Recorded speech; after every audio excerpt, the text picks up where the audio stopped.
Hello, everyone. Welcome back for our third and final segment.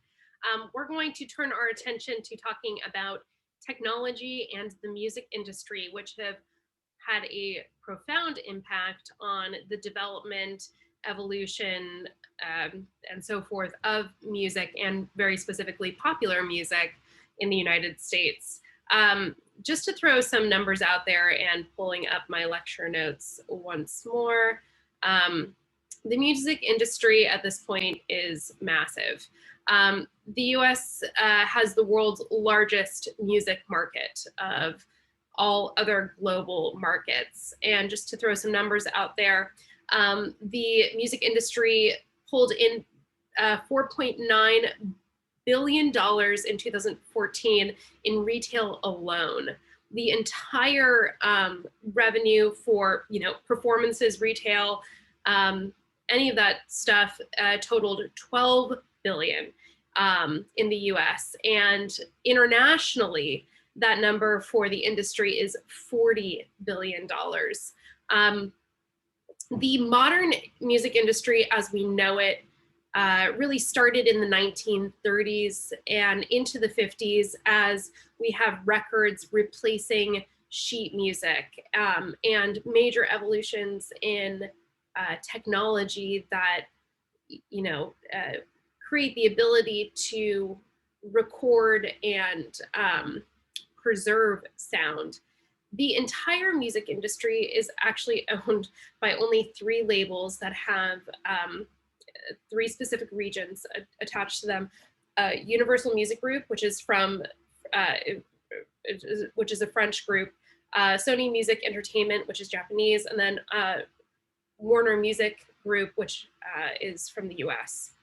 So from the 2000s and on, the internet has had a equally profound impact on the music industry as, the invention of the phonograph, or the translation of our different and evolution of our different mediums from wax cylinder to vinyl to cassette tape to CDs to just streaming formats. But like I said, the 2000s, the internet has really changed how we interact with music, and certainly the commodification of music. It's allowed to some extent and I want to call it equal and huge air quotes distribution of sound, but it certainly made it more possible for a much larger creative community. So just to give you an idea as to the importance of these technological revolutions, I want us to watch a very informative video that takes us through the development of the music industry, that makes note of a number of very important evolutions and changes with how we record sound. So let me go ahead and pull that up.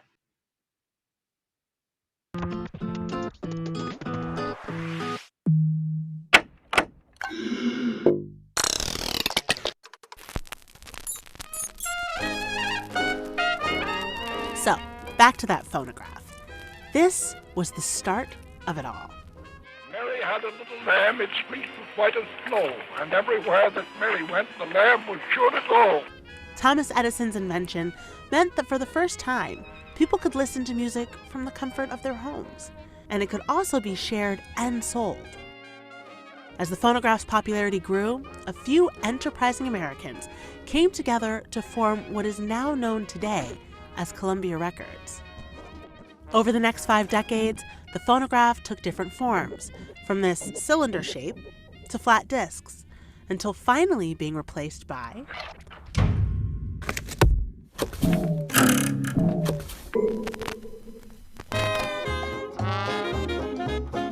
In 1948, Columbia Records introduced the long play, allowing for multiple songs on one record. vinyl remained the dominant recording format for most of the 20th century. Go, Johnny, go, go! Everybody, let's rock! The ring of fire. And as rock and roll, blues, and country kicked off, sales boomed and albums sold out. But by the late 50s, new technology would again rock the industry.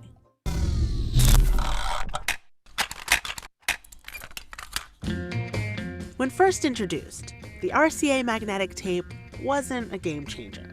But being able to record music on a smaller device for greater portability inspired a series of innovations. Adoption by car makers ensured a quick rise in the tape's popularity. And by the late 60s, most cars offered 8-track players. For the first time, driving down the interstate and listening to, say, the Beatles was possible. Road trips got a whole lot more exciting.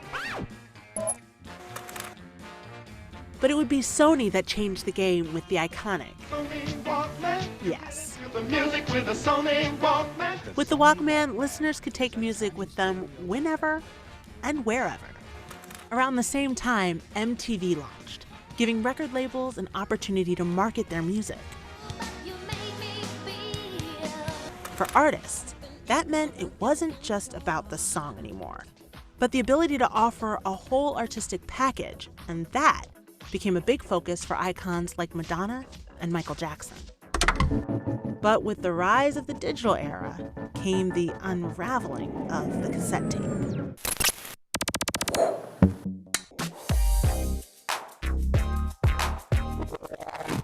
Thanks to booming CD sales, the music industry partied like it was, 1999. Profits peaked that year, with $14.6 billion in sales in the US alone. There was Nirvana and Tupac, the Spice Girls, Oasis, Backstreet Boys, Britney, Mariah, and Selena. Unfortunately, you can only party like it's 1999 for so long. Software like Napster paved the way for a new era of piracy. CD sales plummeted as more and more people logged on. Free music didn't sit well with the music industry, and they fought long and expensive legal battles, eventually seeing some sites shut down. But the damage had already been done. Sharing music over the internet was here to stay. I've got an iPod here. And true, with the introduction of the iPod and MP3 players, the industry did see a boost from digital downloads. But it wasn't enough to make up for the dwindling physical format sales, and artists were forced to tour more to bring in the dough. Meanwhile, streaming was just getting started. Some companies introduced subscription models with limited music libraries, while others, like Pandora, operated as internet radio stations with ads. But the breakthrough came in 2011. Swedish startup Spotify managed to do what the others could not: license a vast library of music. Instead of buying and owning songs and albums, we started listening to ads or paying monthly fees in exchange for access to, essentially, all the music in the world. Over the following years, there was an explosion of services. Artists and labels now count on these services for the bulk of their profits from recorded music, while many argue that artists are not being paid enough. Although streaming is responsible for huge revenue growth in the industry, tech companies aren't yet making money from it, and it's still not clear how they will, as they continue to prioritize growth over profits. Plus, if history is any clue, it won't be long before new technology shakes everything up again. So, some really, pause this please. Oh my gosh, pause. Great, okay. So lots of different formats. We've passed through tons of them. And each time that we encounter a format, there's going to be an impact on the music in a number of different ways.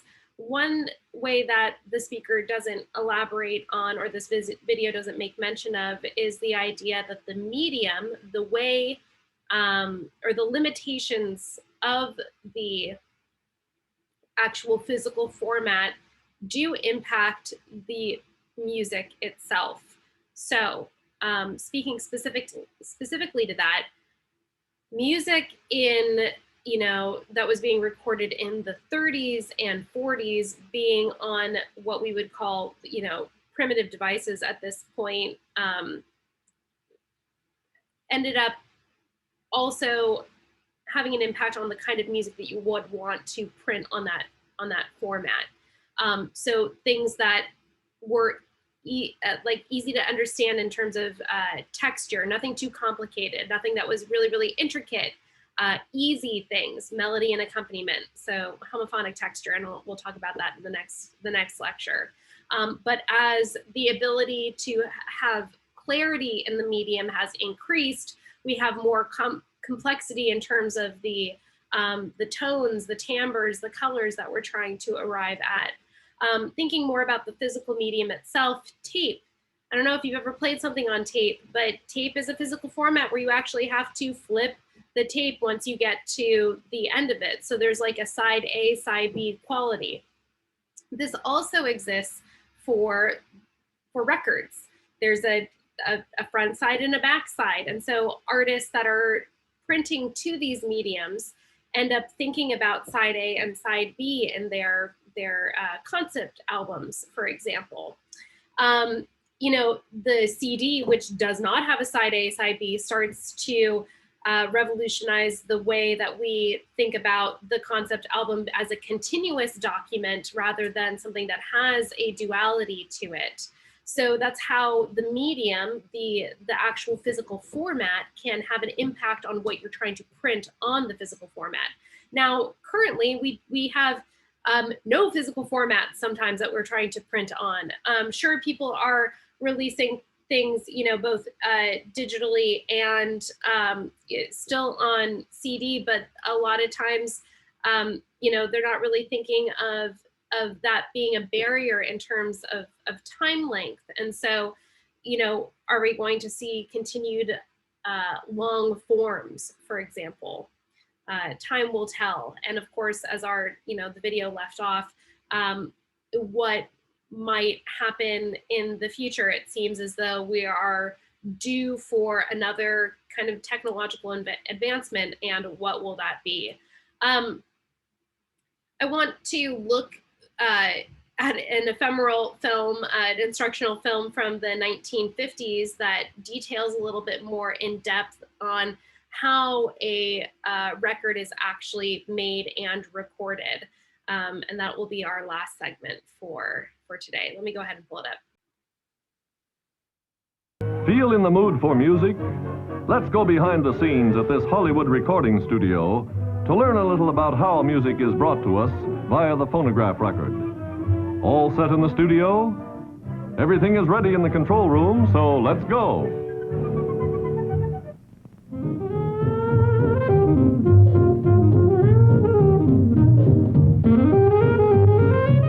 This might be the third try or the 23rd. The orchestra stays at it, playing the number over and over until Capitol's recording director is satisfied it's letter perfect.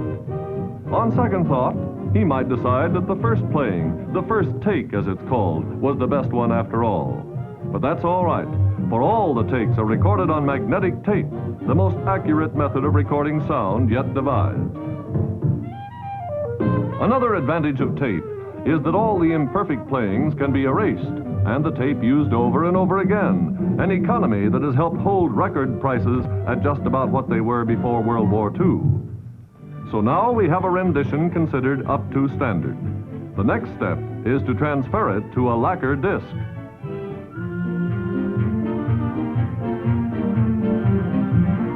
This is the lacquer disc. The sounds recorded in magnetic variations on the tape are now re-recorded by a cutting head in the grooves of the lacquer master.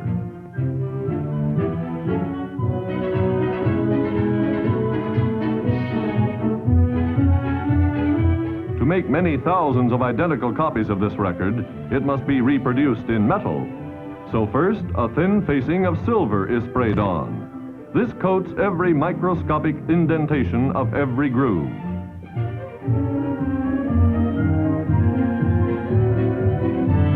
The very thin silver coating has no strength whatever, so it must be supported by another metal.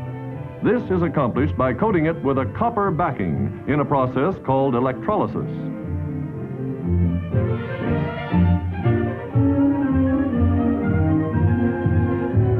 The silver-plated master, mounted on a rotating hanger, is lowered into a tank of chemicals in which are also suspended bars of solid copper. The chemicals and a tremendous charge of electricity cause molecules of the copper to disengage from the bars and attach themselves to the silver-plated masters.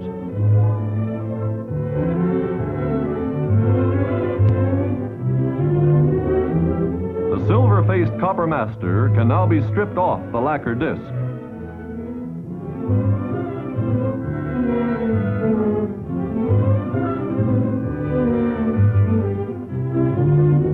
Meanwhile, biscuits of plastic are prepared. They'll become the actual records, which take their shape from final masters reproduced in nickel and chrome. These nickel and chrome stampers, as they're called, receive one of the biscuits of vinyl plastic and two labels.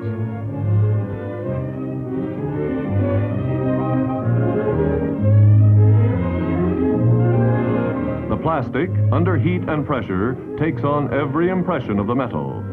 The stampers are like the halves of a waffle iron, but with surfaces infinitely more detailed than any waffle iron. Next, the excess forced out around the rim is trimmed off. And that's it. The record is finished. After inspection, it'll be ready for shipment to a retailer, there to await the public demand its manufacturers hope will be developed. So fascinating. And this was, from the 1950s. What's really interesting to me is that we see tape alongside of the vinyl record creation. So it's not, although it was really only popularized in the 80s, it really took taking that larger idea, making it smaller, making it portable to get the new medium to catch on. This is a look at the recording industry specifically, and not even necessarily the business or marketing side of it, which is a whole other conversation, but just to look at like how technology and formats have influenced, it certainly influenced music. And speaking briefly about, the promotion of music and stuff, that's obviously going to steer the direction of what music becomes popular by putting, it's determined by what is put in the public eye to some extent, especially as technology has a sort of stronger foothold on, or rather grasp on its influence on music. So we will continue seeing technology and the music industry as a point of discussion in our later lectures together, but I hope you've learned something in this introduction that kind of serves as a launching off point. We have one more lecture that's kind of introductory nature, and that is defining and dissecting some of the key terms that we're going to be using throughout our discussions of specific genres and geographical regions and immigrant groups, etc. And those are outlined in our next lecture, after which we start focusing on particular areas. So in any case, I will see you tomorrow for our next lecture. Bye for now.